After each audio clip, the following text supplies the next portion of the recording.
The shelter staff called him unadoptable. A 95-pound German shepherd with haunted amber eyes and a bite history longer than his service record. But when the blind veteran's cane tapped across the concrete floor, the killer dog did something extraordinary. His ears pricked forward. His tail gave one hesitant wag, and as Travis Wade reached out a trembling hand, Rex exhaled like he'd been holding his breath for 7 years. The staff gasped, because while Travis couldn't see the dog, Rex remembered every detail of the man who'd saved him in Fallujah, even the scent of gunpowder still clinging to his jacket. The paperwork was signed, the syringe prepared. At 11:43 a.m., Officer Riley Carter made the final entry in Rex's file. Subject shows no response to rehabilitation. Recommend termination. Then the door creaked open. A cane tapped. The unresponsive dog suddenly pressed against his cage, whining like a lost child. Travis Wade's milky eyes welled up as his fingers found the scar behind Rex's ear, the exact shape of shrapnel that had blinded him. "HORZ," he whispered. Rex immediately sat at attention. Riley dropped her clipboard. That German command wasn't in any training manual, and Travis swore he'd never worked with canines. So why did his body remember what his mind forgot? Every handler had failed. 6 trainers, 3 behaviorists, even the police chief's tough-as-nails daughter. Rex attacked them all. But when Travis Wade shuffled into the kennel, something miraculous happened.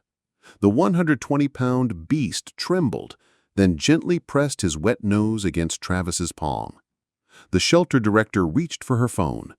"Sir, you need to back away slowly."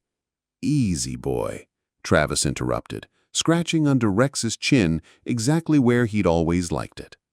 The dog's entire body relaxed. Staff watched in shock as Rex guided Travis to sit, then laid his head in the veteran's lap with a sigh. Later, reviewing security footage, they'd noticed something chilling. Rex had never made that particular whining sound before, until today. The dates didn't add up. Travis's discharge papers showed 2014. Rex's chip was implanted in 2015. Yet their scars matched perfectly. The jagged line across Rex's shoulder mirrored Travis's hip wound from the IED. When Riley Carter dug deeper, she found the truth buried in blacked-out documents. Rex had been Travis's shadow in Mosul. They'd been separated during an ambush where Travis saved 12 civilians and lost his sight. The military erased both their records. Now, watching Rex gently lead Travis through the shelter doors, Riley understood why this reunion terrified their superiors. Some bonds outlast even government lies. She reached for the red "Declassify" stamp. The envelope was yellowed with age, discovered taped under Rex's old kennel mat. To whoever finds him, Travis's pre-mission scrawl began. His name isn't RZK-17, it's Rex. He likes belly rubs at 3 p.m. and gets nightmares after gunfire. The letter detailed their secret hand signals, Rex's fear of helicopters, and ended with a promise. "I'm coming back for you." Travis's voice broke reading it aloud. He'd written this before the mission that blinded him, before being told Rex died in action. Rex nuzzled the paper, tail thumping weakly. The date? Exactly 7 years ago today.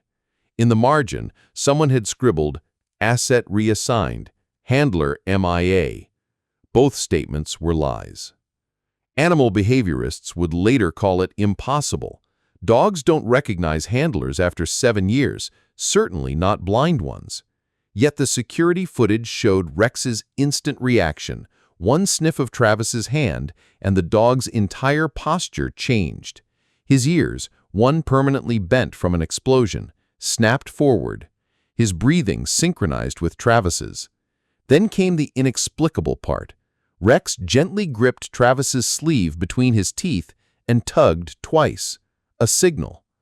Travis's face went pale. 2 tugs means, "I found the bomb." He hadn't spoken that phrase since Syria. Riley's pen hovered over her notebook. How could a dog recall a code his owner had forgotten? Unless their bond went deeper than memory. The microchip said RZK-17. The collar read Rex. But when Travis absent-mindedly murmured Kleiner Wolf while scratching Rex's belly, the dog rolled over with joyful paws in the air. Riley froze. That was no command from any canine manual. Travis looked just as shocked. "Little Wolf, I used to call him that when—" His hand flew to his mouth. The memory hit like shrapnel. Rex as a puppy, play-biting his boots in Kuwait. The VA had sworn Travis's PTSD erased such recollections. Yet here they were, tumbling back with each wag of Rex's tail. Riley discreetly wiped her eyes. Some things, it seemed, were too sacred for even trauma to steal. It was an unremarkable mark, a faint crescent on Rex's left paw, but when Travis's fingers brushed it during their first bath together, he recoiled like he'd been burned. "Tripwire," he gasped. He stepped on a tripwire so I wouldn't." Riley's research later confirmed it. A 2014 incident report described a canine intercepting a wire that would have killed 3 Marines. The dog's designation? RZK-17. No medal was awarded, no records kept.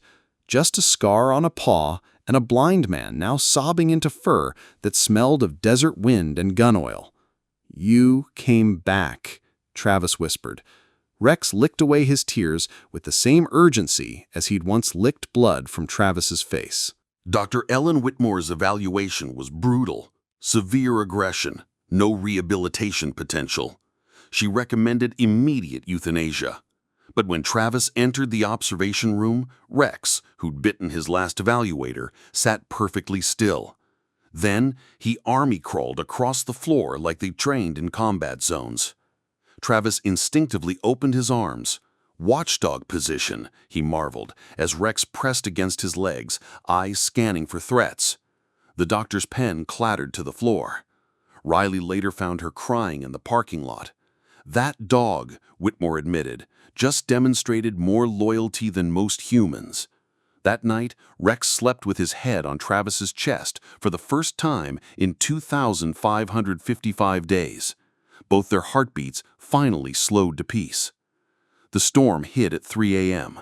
Thunder sent Rex into a frenzy, clawing at his kennel. Travis stumbled through darkness, guided by the dog's panicked barks.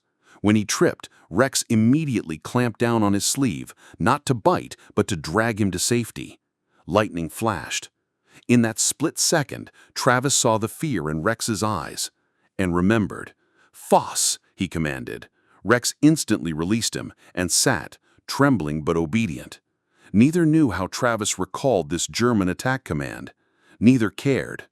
As rain hammered the roof, man and dog curled together on the concrete floor.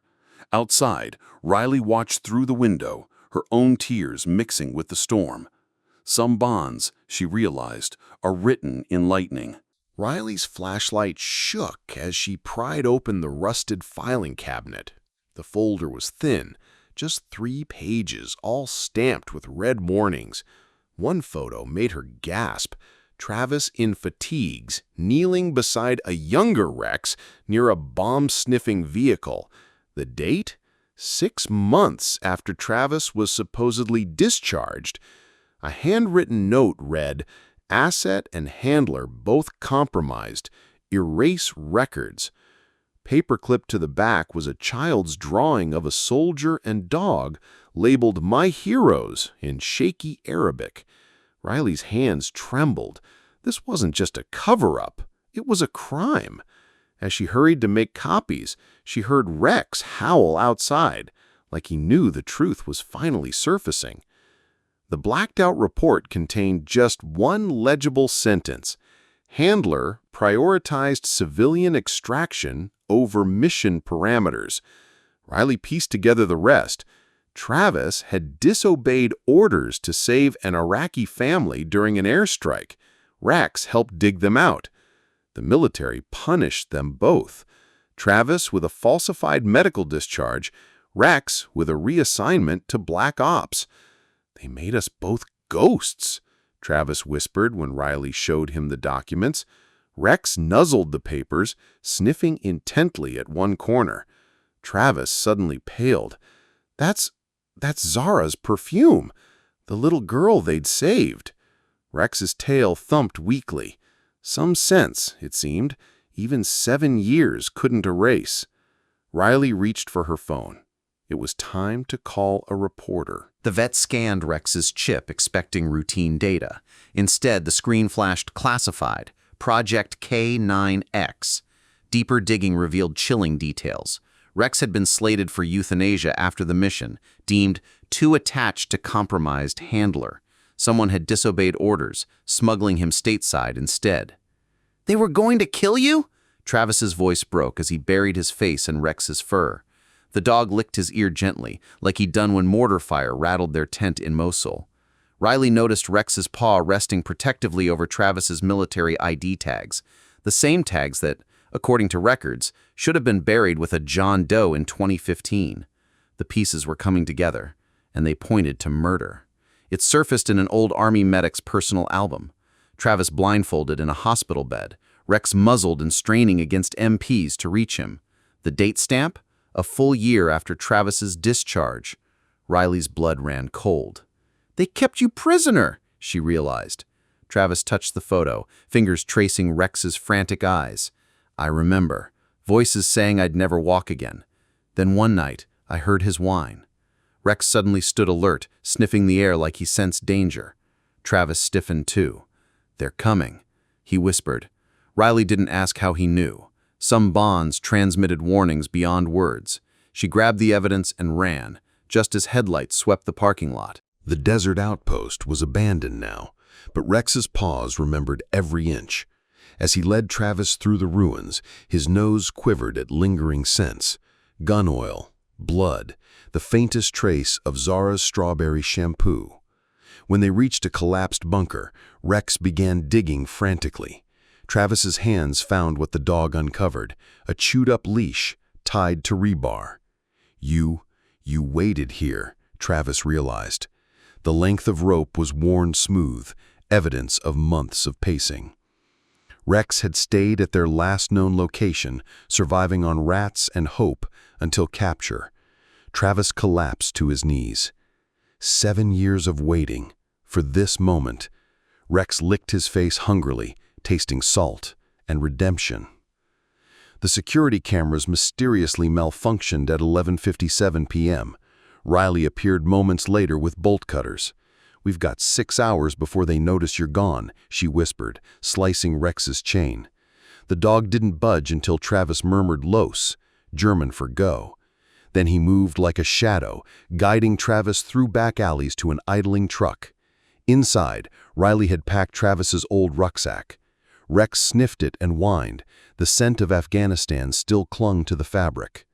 As the engine started, Travis felt Rex's head press against his leg, steady as a heartbeat. Somewhere behind them, sirens wailed. Riley floored the accelerator. The desert awaited, and this time, no one would separate soldier and dog again. Riley's badge hit the captain's desk with a clang. "I'm done lying for bureaucrats who abandon their own." The security footage played behind her, Rex saving Travis from falling downstairs, reacting to commands no civilian should know. The captain sighed. "You realize what you're up against." Riley slid a photo across the desk. Travis and Rex receiving medals that were later revoked. "I'm up against the truth." Outside, news vans were already gathering. Rex barked sharply from the parking lot, their signal. Riley walked out without looking back. In her car, Travis rubbed Rex's ears. "She's one of us now," he murmured. The dog wagged his tail in solemn agreement. Some pacts, once formed, couldn't be broken.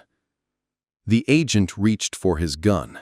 Rex moved faster, but instead of going for the throat, he clamped down on the man's briefcase, the one containing Travis's falsified medical records. The leather tore like tissue paper. "Vergessen Sie es," Travis commanded instinctively. "Forget it." Rex released the shredded case, papers scattering in the wind. The agent froze. You weren't supposed to remember German." Travis smiled grimly. "Funny what comes back when they try to erase you." Riley arrived then, her phone recording everything. As the agent fled, Rex nuzzled Travis's palm, their old signal for mission complete. This time, the only casualty was the truth, and it was bleeding out fast. Dust swirled behind the pickup as it careened through arroyos. Rex stood braced in the bed, nose testing the wind for pursuers. Travis clutched Riley's shoulder. "Left, now!" She swerved just as headlights speared their previous path. Rex snarled at the trailing SUVs. He remembered these games, the midnight extractions, the evasion drills. When gunfire erupted, he bodily shoved Travis down without command. The bullet meant for his handler's heart shattered glass instead. Riley screamed. Rex howled, the same eerie sound he'd made the night Travis was taken from him in Syria. This time, the outcome would be different. As the truck fishtailed toward a hidden canyon, man and dog locked eyes. No retreat, no surrender. The cliff edge crumbled beneath their feet. Silas's pistol gleamed in the moonlight. "Last chance, Wade. The dog comes with me." Rex growled low, positioning himself between Travis and the abyss. Travis's fingers found Rex's battle harness, the same one that had saved him from minefields years ago. "You never understood," Travis said softly. "He was never yours to take." A shot rang out. Rex lunged. The world tilted. Then, a miracle.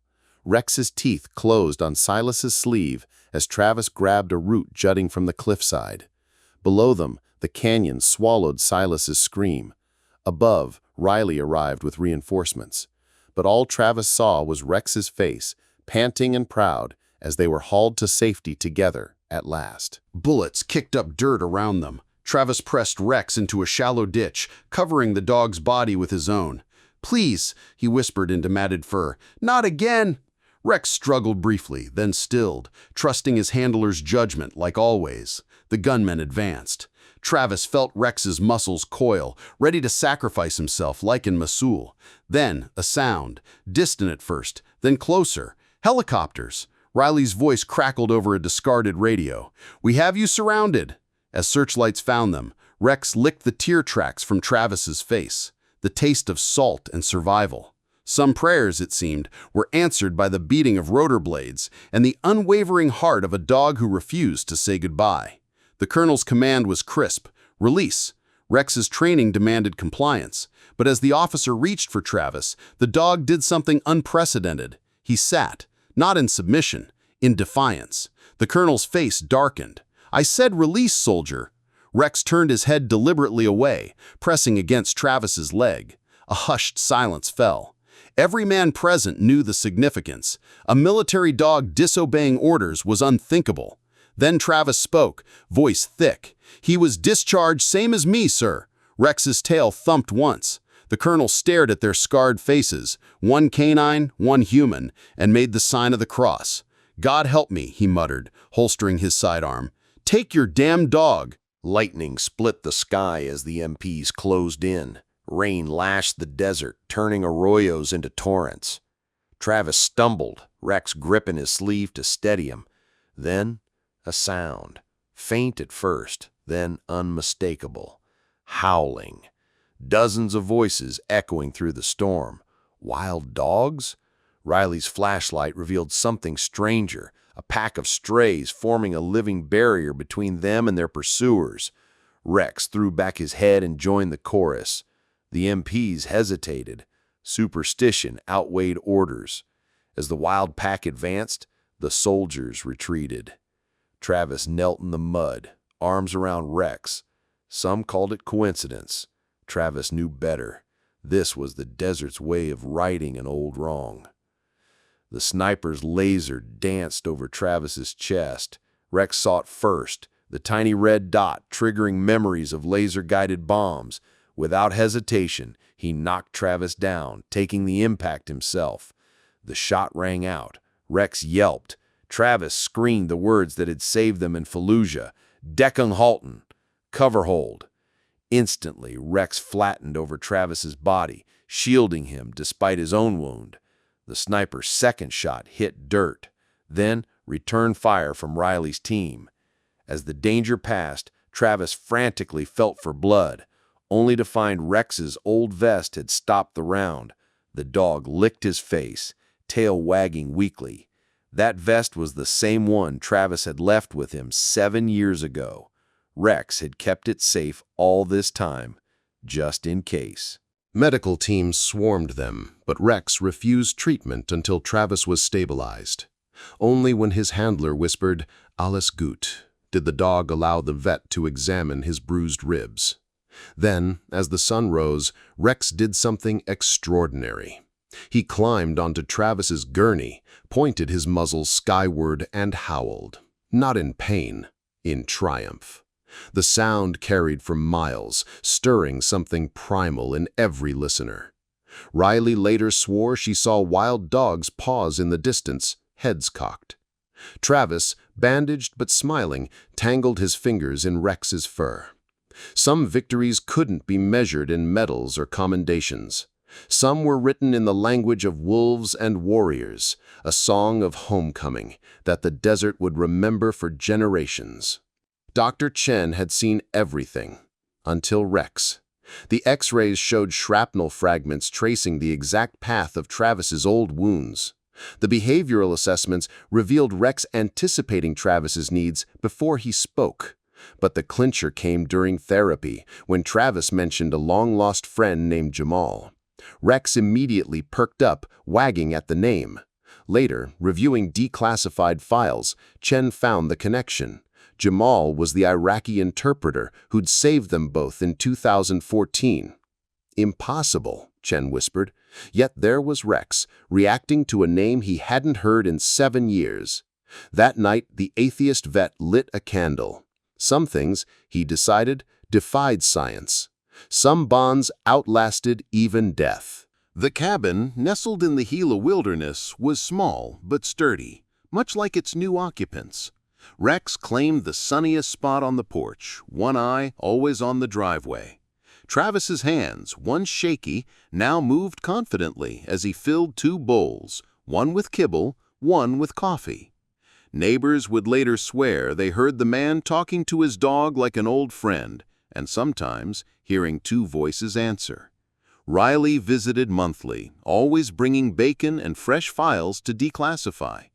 On quiet evenings when the desert wind carried the scent of creosote, Rex would rest his head on Travis's lap and sigh. No more missions, no more goodbyes, just this. The first letter came from Germany, then Kuwait, then a small town in Iowa. All shared one story, a soldier and his dog who'd appeared at their darkest hour. Riley compiled them into a binder that now sat on Travis's table, its pages worn from Rex's gentle nose pokes. Some senders included photos, a young Travis and Rex distributing supplies, digging wells, once even delivering a baby. Travis couldn't see them, but Rex would study each image intently before licking his handler's hand.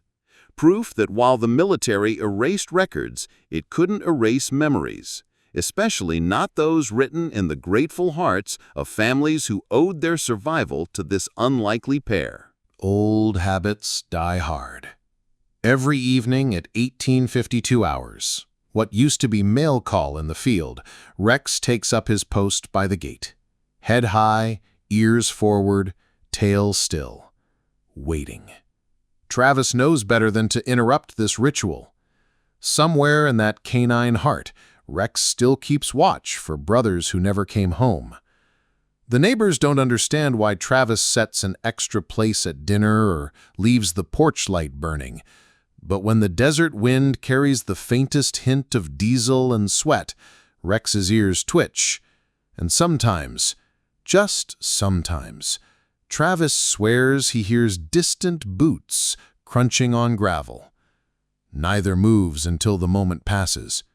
Then man and dog return inside, the unspoken vigil complete for another day.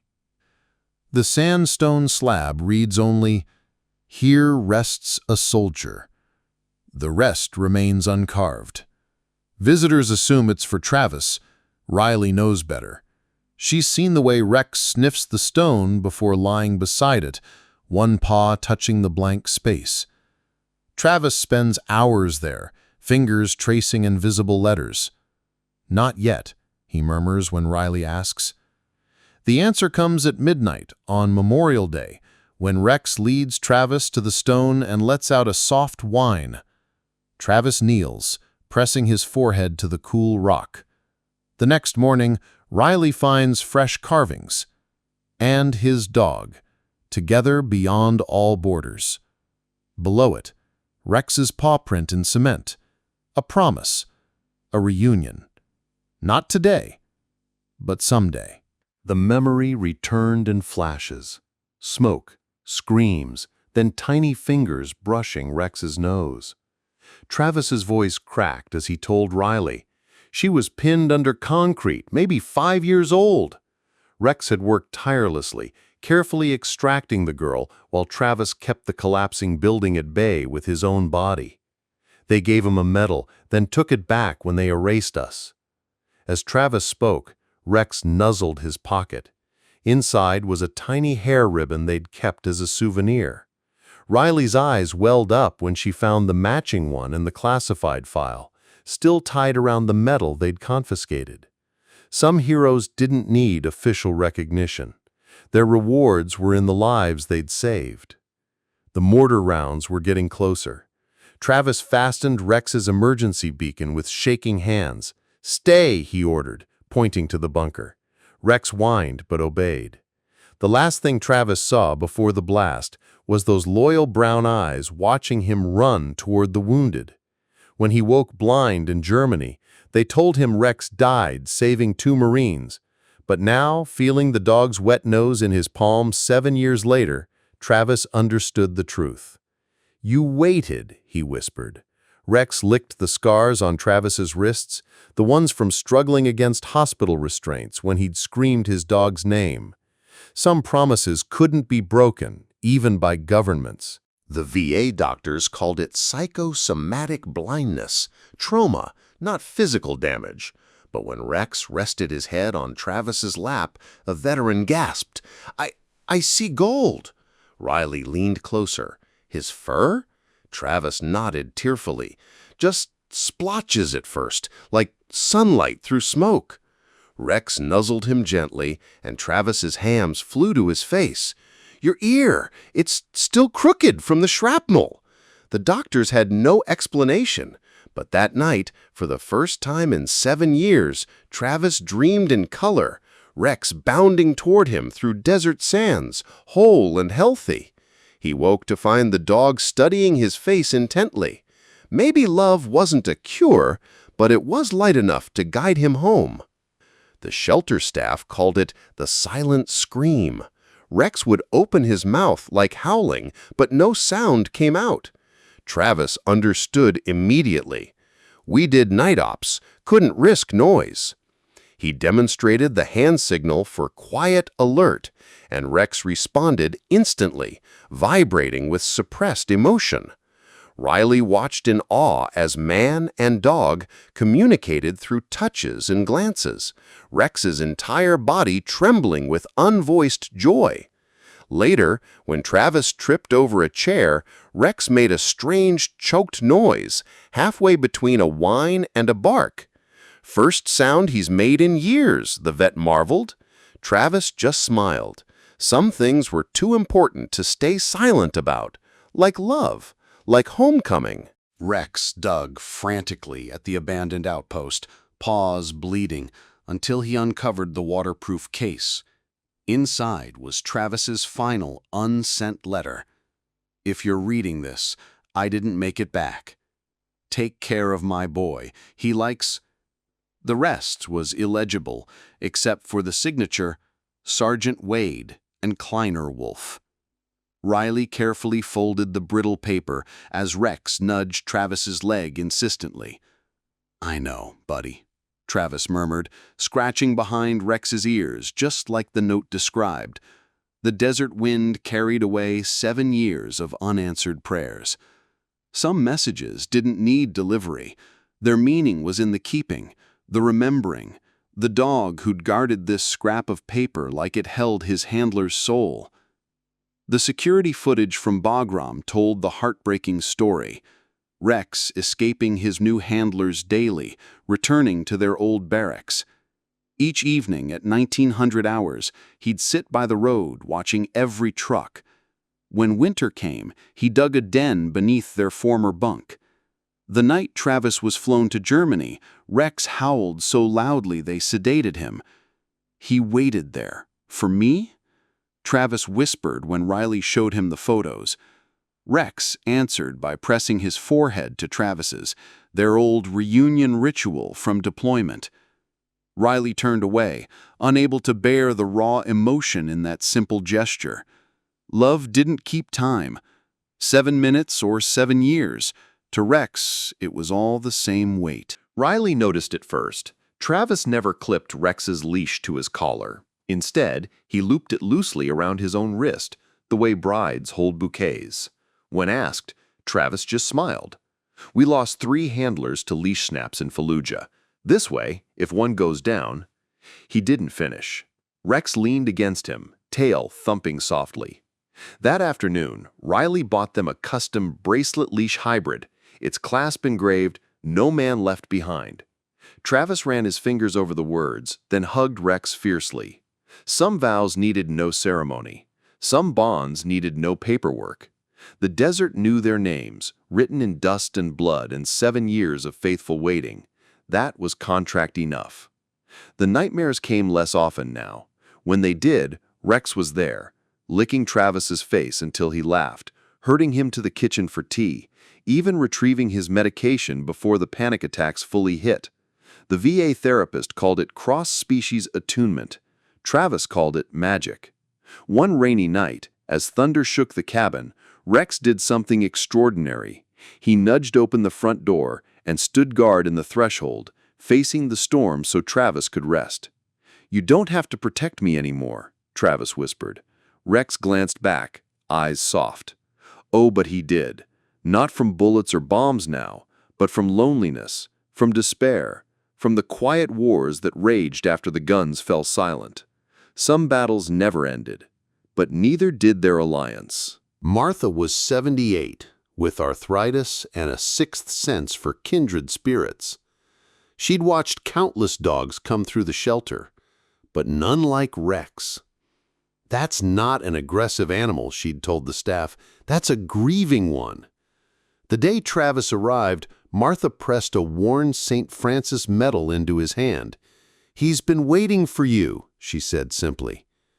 Later, reviewing records, Riley made the connection. Martha's son had served with Travis's unit. She'd recognized Rex from photos sent from Afghanistan. When Martha passed that winter, Rex howled at sunset for 7 straight days. Some goodbyes, it seemed, transcended species. Some hearts recognized each other across all barriers. It started as a tiny thing, Rex yawning when Travis did, then mirroring his sleep positions, matching his breathing patterns. The vet explained it as bonding behavior, but Riley saw deeper. When Travis laughed, Rex's tail wagged faster. When Travis rubbed his temples, Rex brought his pain meds. And when Travis cried, which he did often these days, Rex would rest his chin on Travis's knee and sigh heavily. Not out of annoyance, but solidarity, as if to say, "I know, me too." The morning Riley found them curled together, foreheads touching, she finally understood. This wasn't just a reunion. It was 2 halves of a single soul, remembering how to beat as one. Pastor Michaels resisted when Travis first brought Rex into the tiny country chapel. But as he watched the dog guide Travis to communion, then lay quietly during the sermon, his skepticism faded. During the hymn Amazing Grace, Rex rested his head on Travis's knee, right where the shrapnel wounds were worst. "That's no ordinary animal," the pastor murmured. Later, he'd preach about the biblical parallels, David and his lion-hearted companions, Tobias and his faithful dog. The Sunday Rex howled along with the choir's final Amen. The entire congregation wept. Some angels, it seemed, came on four legs, with fur still smelling of desert sand and redemption. Father O'Malley from the VA hospital made headlines when he included Rex in Travis's absolution ceremony. "This creature has loved more purely than most humans," he declared, blessing the dog's scarred head. When traditionalists objected, the old priest shared his Normandy story, a German shepherd who dragged wounded soldiers from minefields, both Allied and Axis. God judges by the heart, not species. That evening, Rex brought Travis his rosary beads, something he'd never been trained to do. Travis smiled through tears. Maybe dogs couldn't receive sacraments, but they'd been dispensing grace since the dawn of Pine. The next Sunday, 6 veterans brought their service dogs to Mass. Cleaning Rex's weathered combat harness, Travis felt a lump in the lining. Inside was a scrap of paper with Isaiah 41:10, "Fear not, for I am with you." The handwriting matched Jamal's, their fallen interpreter. Rex sniffed the paper and whined, pawing at Travis's boot where Jamal's initials were still carved. That night, Travis framed the verse beside their medals. Riley found them there at dawn, man and dog, sitting vigil before the display, Travis's hand resting on Rex's head like a benediction. Some scriptures didn't need reciting. They were written in the quiet language of a dog's steady breath, in the way Rex leaned into Travis's touch, as if to say, "See, he kept his promise. We're still here." Botanists couldn't explain it. Along the path where Travis and Rex hiked daily, wildflowers grew in improbable abundance. Crimson poppies where Rex paused to drink, blue lupins where Travis rested. Old-timers whispered about battlefield blooms, nature's memorial to warriors. One particularly harsh summer, when the creek ran dry, Rex dug until he hit water, just like he'd done for paratroopers in Afghanistan. Travis planted Zara seeds, the Iraqi girl's namesake flower, at the spot. By fall, a riot of color stretched toward the horizon. Visitors would swear the blossoms tilted toward Rex as he passed. The land remembered what paperwork tried to erase. Some roots ran too deep for even armies to sever. The dream came every anniversary of their reunion, an endless green meadow where military dogs of every era played. Some wore Roman armor, others had Civil War saddlebags. In the center stood Rex, surrounded by pups Travis recognized from obituaries. "They're all waiting, aren't they?" Travis asked when he woke. Rex licked his cheek gently. That morning, Travis built a memorial in their garden, just a simple stone engraved with dates and names. Rex brought his favorite toy to lay at its base.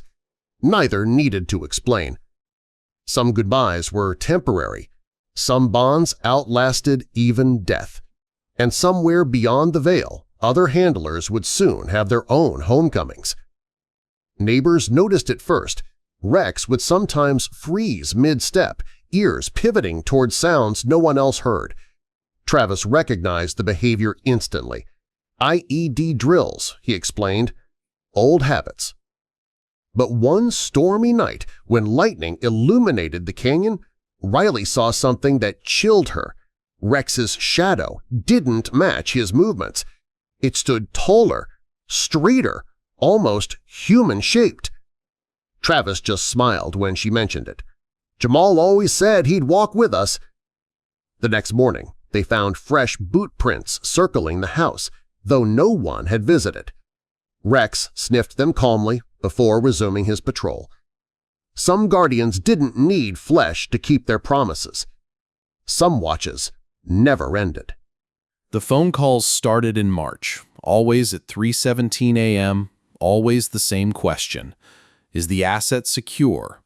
Travis would hear Rex growl low, the way he did around unexploded ordnance. Then one night, a different voice. Sergeant Wade, this is Jamal's brother. The connection crackled with static, but the message was clear. Someone had found their old operation logs in Baghdad. Rex barked sharply at a name Travis hadn't heard in years, Colonel Voss. The line went dead. The next morning, a package arrived containing Jamal's dog tags and a note. The truth has teeth. Let it bite. Travis fastened the tags to Rex's collar, where they belonged. Some stories weren't finished yet. Rex returned from his midnight patrol limping, a strange chemical smell clinging to his fur. The vet found traces of industrial solvent and a fresh burn on his pad, the exact size of a government file cabinet handle. That same night, fires destroyed 3 storage facilities at Fort Bliss. Security footage showed only shadows. When investigators came asking, Rex yawned theatrically. Travis just smiled. He's been here all night. Riley later found melted locks in Rex's favorite digging spot, along with a waterlogged folder labeled K-17, termination orders. As she burned the evidence, Rex rested his wounded paw on her knee. Some secrets needed protecting. Some justice needed 4 legs and teeth. The desert would keep this one. The titanium cane was custom-made, its hollow core just wide enough for 2 military IDs, Travis's and Rex's. Never separated again, the craftsman joked. But when a reporter asked about the faint rattling sound, Travis grew solemn. Contingency plan. Rex nuzzled the cane meaningfully. Everyone assumed it was sentimental, until the night intruders broke into their cabin. Security cameras captured the aftermath, Rex standing guard over 2 unconscious men, Travis's cane nearby. When police arrived, they found the dog tags missing from the cane and clenched in Rex's teeth. The would-be thieves woke up screaming about the devil dog. Travis just shrugged. Some lessons needed teaching. Some protectors never clocked out. It's the only disobedience Travis allows. Rex won't use the orthopedic dog bed from the VA. Instead, he sleeps pressed against Travis's bedroom door like a living barricade. Some nights, when Travis's breathing turns ragged, Rex noses open the door and rests his head on the mattress, whining softly until the nightmares pass. The vet calls it hypervigilance. Travis calls it love. This morning, Riley found them curled together on the floor, Rex's body shielding Travis from some unseen threat. Neither stirred as she draped a blanket over them.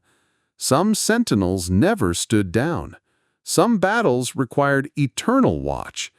And some hearts, once reunited, refused to be parted even by something as flimsy as a closed door.